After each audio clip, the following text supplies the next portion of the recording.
What is good, Tesla family? It's Ray J back with another video, and in this I'm going to be talking about the one and only Tesla stock and what you should be looking after for the future. I'm also going to break down what's going on with the overall market for different stocks out there like Apple, Nvda, SPY, and etc. Talk about how on earth they're going to impact Tesla and why Tesla is about to see a very critical test super soon, especially for tomorrow. I'm going to talk about the big data coming out, the PPI reports, what the data is telling us about Tesla and the news, and why tomorrow is going to be a critical day for Tesla. Before I break anything down about Tesla, though, before I get into any more details about what the technicals are telling us, I do have to mention a couple of things before starting. Firstly, I'm not a financial planner. Make sure you take none of this as financial advice whatsoever. And also, if you guys can, please smash the like button if you want to see more videos like this. It not only benefits me, it benefits the entire Tesla community as a whole. And the last thing is, if you guys can, please check out the Moomoo link down below in the description. If you sign up for Moomoo, the link down below, and deposit $100 into the account, you're guaranteed up to 10 free stocks, each worth up to $2,000. And the best part is, any could be a free Tesla share. The offer ends in just a couple of weeks. Check it out before they run out. With that out of the way, let's get on with the video. So the market was just absolutely crazy today. If you guys were watching it the way we opened, things were wild as hell, and that was because of CPI and insane amounts of manipulation from market makers and other entities like that. Now let's talk about Tesla. What happened to Tesla? Tesla pushed up in the morning after CPI came out, and it got rejected at the exact same level it got rejected from last time, around that 174.43 level. After getting this rejection, Tesla came all the way down and tanked to about 166, but bounced very close to where the 200 EMA is. Then after that, Tesla pushed up, came down, and traded very flat, closing down 0.36%. So now Tesla has some relative weakness because we did see the QQQ close green, so did SPY. And the question is, how is Tesla going to move forward tomorrow? Well, the 200 EMA is very important for Tesla. It needs to hold this in order for it to maintain above the 166 level and for it to make these attempts to the upside. If it does break below this tomorrow during its critical test, that could be a bearish signal, but this will depend heavily on the data coming out for tomorrow. Now, SPY was even crazier than Tesla, so was the QQQ. This was just plain wild. We basically gapped up. We pushed up very hard from 410 all the way up to 415 after CPI came out. CPI wasn't the best of numbers. It was pretty decent, but not too great. We were at about 4.9%, which was just a little bit below expectations of 5%, and it's only by 0.1%. However, CPI, and by CPI I mean core CPI was as expected. So that's not too great, not too horrible, kind of in the middle. And the outlook for CPI is not the best because for the summer, many analysts are expecting CPI to start increasing again. If that happens, it's not going to be good for the markets and the Fed's policies. The Fed will have to just continue to remain hawkish, and that's not going to be good. I'm hoping that doesn't happen, but that is what some data is still suggesting. But today, it was good to see CPI a tiny bit lower than expected. And I'm hoping it continues to drop. But the real question is, how will this affect the market and PPI for tomorrow? So when CPI came out, SPY pushed up to about 415. It rejected off here, and then we had this fake out, right? A lot of people started buying calls, thinking the market was going to rip to all-time highs, SPY is going to fill the gap, and instead, the market got a rug pull, and we came crashing down, and many people got destroyed buying up here. The market came down to fill this gap that basically formed today. And then SPY didn't just stop at 410, it crashed all the way down to 408. So a big rug pull for many hours. We spent almost all the day selling off. And then we got a bounce off 408 and we started to push up and we saw some shorts getting squeezed again for the 0-day to expiration options. People got squeezed and the market turned green again back to 414 and we closed in the green up about 0.47%. So not too green, but still it was a green day. So crazy pump before the market opened, crazy sell-off, pump again, and a close a little bit in the green. Very wild day, very hard to predict. The question is what's going to happen for tomorrow? How is the data going to affect us? Now, let me just note that for the options chain, there's not a whole lot going on. We have very few options expiring for tomorrow, only about 200,000 or less than that. And max pain's at 411 again. So the market makers could afford to see us drop just a bit. They may try to close this very close to it, if not above it. But then for Friday, we have a lot more options expiring, a 1.66 put to call ratio. Once we see what happens on Thursday, it's going to be less difficult to predict how the market's going to move for Friday, or at least get a better understanding of it. And that's why I'm going to be very, very patient right now. As far as CPI goes, like I said before, it was pretty okay. It wasn't like extremely great, it wasn't extremely bad either. 4.9% is what we got. So I was thinking that it might be a little hot now or during the next meeting. It ended up being a little bit lower than expectations by 0.1%. So a very tiny, tiny margin. 5% was the expectation. We got 4.9%. However, core was expected to be 5.5%, and core was just there. So core was as expected. So CPI met expectations. The market had a positive reaction as it gapped up in the morning. Then the market makers used this data as an excuse to manipulate the markets, right? That's all they're basically doing. They're looking at the markets, they're manipulating the way stocks move, and they do this to make money on the options premiums, especially when they fake out retail. So that's part of their game. That's part of what the market makers were doing. The big sell off was a trap, so was the big pump near open, and they just made a lot of money doing that. Now, the question is, if CPI does start to uptick, what could cause it? Well, OPEC plus cutting production could be one of the big causes. Supply chain disruptions going forward could be another cause, depending on geopolitical positions. And there are other factors too. I mean, I want to make it very important because people keep on looking at the data in a very concise manner, and they're consistently looking at how this will affect people moving forward. Now, I also want to look at the data coming out for tomorrow, and that is the PPI report. Now, CPI may be okay for now, but now PPI is going to be just as impactful. Before PPI comes out, of course, we have Roblox earnings, then we have Disney earnings after the market closes. But for PPI, it's coming out an hour before the market opens. We also have initial jobless claims coming out at about 1 hour before the market opens too. We want initial jobless claims to be 248,000. We want this to be higher than expected, and we want the PPI numbers to be lower than expected, right? We want low inflation and we want higher unemployment right now. That's what the Fed is looking for. Fed Waller is going to be speaking at about 45 minutes after the market opens, so make sure you guys are prepared for that. Core PPI is expected to be at about 3.3%. That's the consensus. That is likely going to be very close to the previous numbers. So I'm not too concerned about core. It could meet that. But what concerns me is PPI itself. This is a little bit concerning because the last time it came out, it was 2.7%. We're expecting it to drop more to 2.4%. But the problem is that's a big drop, like 0.3%. What if it's like 2.5% or 2.6%? It's still going to be higher than expectations, right? It could decline, but what if it's a very small decline and it's not as much as the market wants? You have to be careful with that, okay? So make sure you watch what the PPI number is, look specifically at it, and see if it's close to expectations or not. All of this will affect how the market opens and how the market moves. I can't really predict this because CPI was a little bit cool. We should get a cool PPI compared to the last report. I just don't know exactly where the numbers will be, so it's very tricky to predict. However, when you look at the chart, PPI has been on a decline overall. We've been seeing it just coming down and down and down. I'm hoping it continues on this trend. But other than that, like I said before, very, very important stuff. Now, when it comes to Tesla, we had some new news that came out that's super, super important. Tesla has made an announcement, or at least I believe in California, known as Pasadena.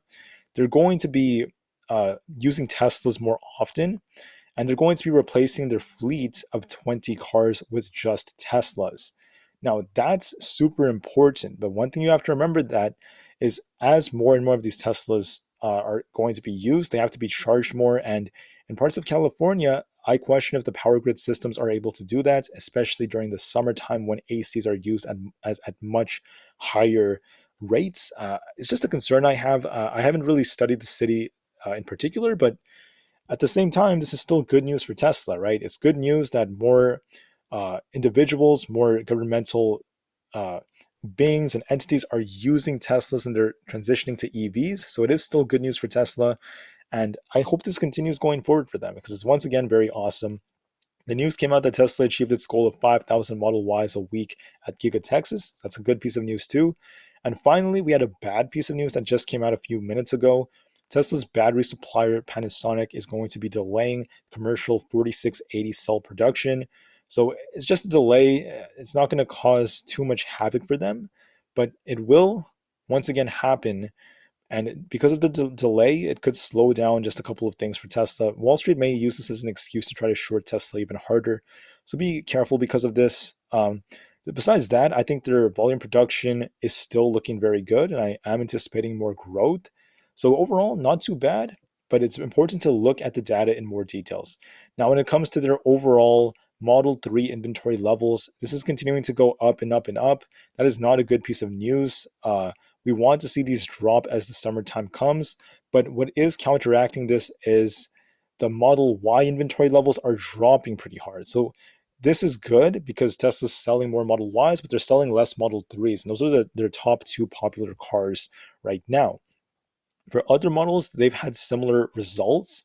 Uh, for the Model X and the other one, it's very important that we look at this. For now, it's telling me that earnings may be kind of mixed, and I'm going to be watching their deliveries report. Hopefully, it's pretty decent. I know production is going to be fine, but I'm not too sure about deliveries.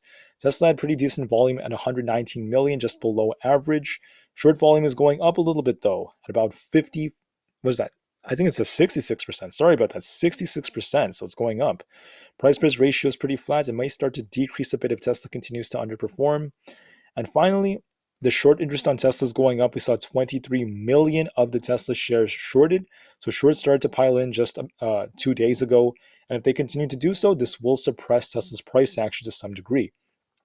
So now let's break down the charts very briefly. What's going on with the market? Well, I'm going to start off by talking about the QQQ and the SQQQ. I want to note that I don't truly know how this is going to play out, okay? It depends heavily on PPI and the initial jobless claims numbers, all right? I don't know where we're going to close. I'm always prepared for anything, and you should be too, okay? We have some resistance around this 326 to 325 area on the QQQ. Support is currently around this 324 zone, and then also around 322.5 and then 320 flat. Now, here's what I want to note though. We do have a bearish divergence right here. If it does play out, if it's still going to play out, this could lead to more selling pressure into tomorrow.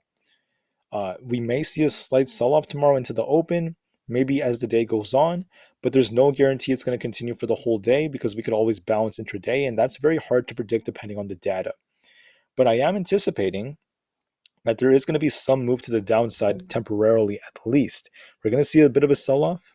It's going to be okay. We could bounce later on, but just be prepared for a move like this. Now, here's another thing I want to note, and that is the data is going to make it hard to predict how exactly this is going to turn out. But I am thinking, okay, this is just like my guess. I mean, like I said, I don't know what PPI is going to be. I don't know what initial jobless claims are going to be. But my guess would be we might get a red day tomorrow on the QQQ. We might sell off in the morning, try to pump a little bit intraday, then just close kind of red. That would be very, very healthy because we are very close to resistance. I'm anticipating that, and I'm hoping that that could happen because we could pump later on by like Friday and beyond. I think that the odds are favoring that, but I'm always open to any possibility. And I'm not really as confident about the red close. I just think it's very likely. But what I think is more likely is the intraday sell-off that we could get, a bit of a sell-off either like near open or in the middle of the day, and then we could bounce. I don't know how much we'd bounce by, but that's what I'm seeing for tomorrow. For the SQQQ, we have a bullish divergence that's developing right here. So we could see the market try to bounce. It held support at 28.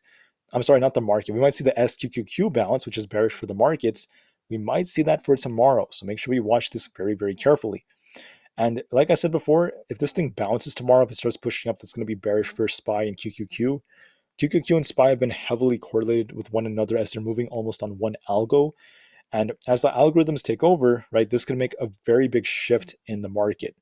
But that does not guarantee anything for Friday. I'm just saying that we might see this close a little green, and we might see this try to bounce tomorrow, which is bearish for the markets. However, I'm not promising it. I'm not extremely confident either. I don't know what the data is, so we'll have to wait and see. For SPY, let me start with SPY, then Tesla. For SPY, if we're bullish, it has to break 414. We have both a bullish and bearish case we could look at. The more bearish case would be this head and shoulders that's developing on the daily. If we do sell off tomorrow, we could get a pump by like Friday and beyond, complete the gap fill here. Maybe they try to squeeze shorts and then we form a top, right? We're basically in a top formation between 414 and like 416.5 or somewhere around there. And I'm saying that because we're going to form a top most likely. And this case is telling us that there's going to be a big sell off coming over the next couple of weeks. I've been talking about that, and this formation is supporting that because we are likely in a topping process over the next couple of days on SPY. We have the gaps down in the 406s, 390s. We have the debt ceiling news that's emerging. Then we could have more negative news for the banks. So many different catalysts could push the market down. It's very important to look at that. Additionally, there's a bullish case for SPY, right? You could argue that, I mean, I don't know how high it's going to go by the time it peaks. It really depends on the data. The more bullish case would be that we could be forming an inverse head and shoulders formation on the 1 hour time frame. If it plays out, we could see SPY get to the 417 area, so maybe a little bit higher than what I was saying initially. But I'm not as confident once again because it depends on PPI and other pieces of data. Now, my best guess would be with the QQQ, we have a moment where we sell off intraday just a bit. SPY might retest for 10 tomorrow, but I don't know if we're going to bounce and close green or not. I am leaning a little bit more bearish for tomorrow. If that's the case, then that does increase the odds of us trying to rebound for Friday, but I'm always open to anything. Now, if the bullish case plays out, once again, we could get a big move for Friday, if not by early next week. And then that could be the final top on SPY before this thing starts to reverse and really starts selling off because of negative pieces of news and other factors like that. Okay, so that's what I'm seeing for now, right? Maybe we sell off tomorrow and then bounce for Friday. We get one last pump up, one last push up for the final top formation up here, and then we get the sell off. Now, I don't know if we're going to pump this hard, right? That's going to depend heavily on the data for tomorrow, but it is a possibility. And even if it does happen, I'm not going to really like to buy up here. I think it's going to be very overextended and it's likely going to see a sell off soon, anyways. So by the time we get to the 3rd to 4th week of May, going into June, I'm anticipating downside for the stock market. I think it's very likely.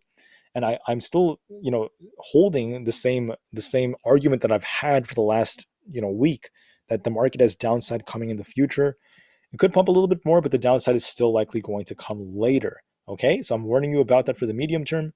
For Tesla, what's going on? We have a very critical level. It's testing the 200 EMA. If it breaks below the 200, it's going to retest 163, then 163, then 160 flat. If we're bullish on Tesla, it needs to break above 170, and it could actually come all the way back up to about 172.5 and then 174.4. If it breaks 174.4, if we could break this and hold it nicely without getting a rejection like we've been constantly doing, we could see Tesla break out to fill the gap. But for now, it's not really looking that way. Tesla has some relative weakness to it, and there was some negative news involving Panasonic that just happened to come out. So the odds are favoring lots of choppy price action and a test of this 166 area. I also need to note that PPI and the data are going to affect Tesla. If the bearish case plays out, make sure you watch the 200. We're going to see a very critical test of this. If it breaks, Tesla could come down even harder. So make sure you watch the 200 on the 1 hour time frame very, very carefully. I believe it's going to remain very choppy tomorrow. Push up in the morning and then just continue to chop around. We might see it sell off with the QQQ later on.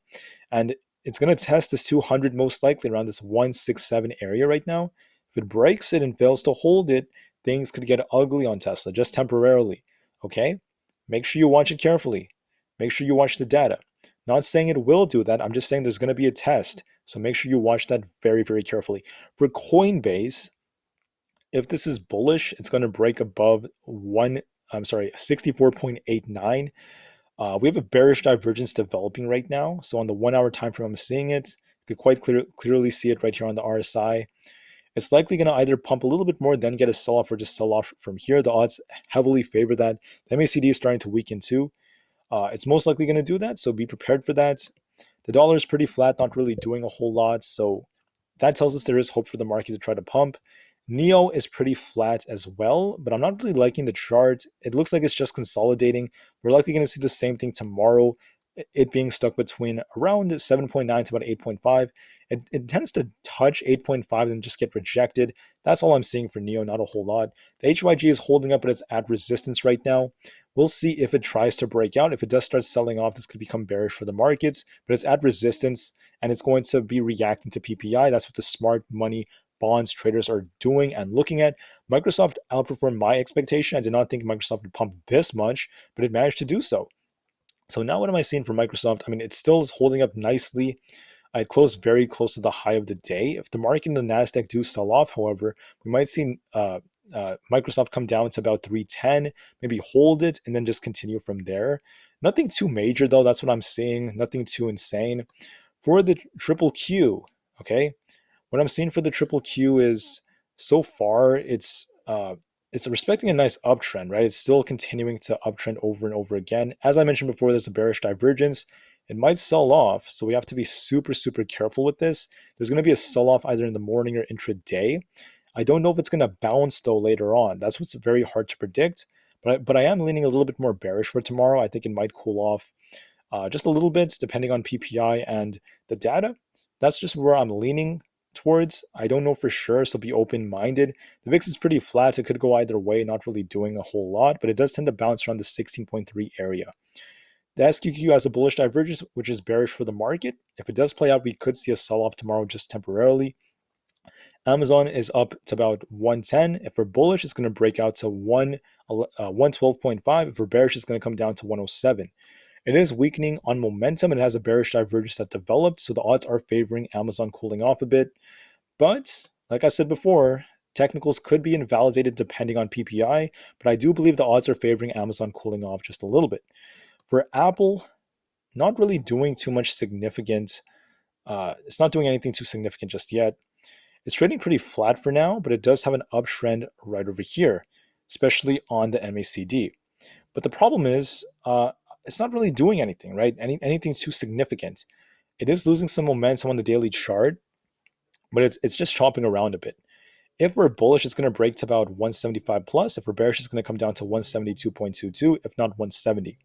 I am leaning a little bit more bearish looking at the QQQ and SPY. I think Apple might retest the 50 EMA just like how it tested it today. And I think it's going to get a test and try to balance and just trade a little bit sideways and close kind of in the red, but nothing too significant. For Google, if it's bullish, it's going to break out to 114 almost. If we're bearish, it's going to come down to 110.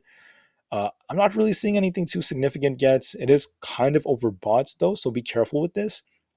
It's going to depend heavily on PPI, right? That's going to matter most. I think it should cool off and get closer to 110 first and just trade sideways and close a little bit in the red. But then again, depends on the data, so be very careful. For Meta, Meta is very flat. I did predict Meta would close a little red, and we did end up doing that. Right now, we have to watch the 200 EMA. It has a bearish cross on the PPO. I'm anticipating Meta is going to just trade flat tomorrow, just like how it did today. It didn't really do anything too significant. And it's likely going to test the 200 EMA. If it bounces, it could close very flat.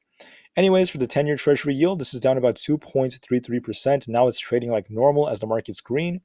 If it continues to drop, I mean, that could be bullish for the markets. But if it tries to bounce here, right, because it does have this support zone right here around this 34 zone. If it bounces and comes up to fill this gap, that could become bearish for the markets. And we'll just have to wait and see what it does. Until then, please remain calm, cool, and collected. Nvda, last but not least, I forgot about Nvda.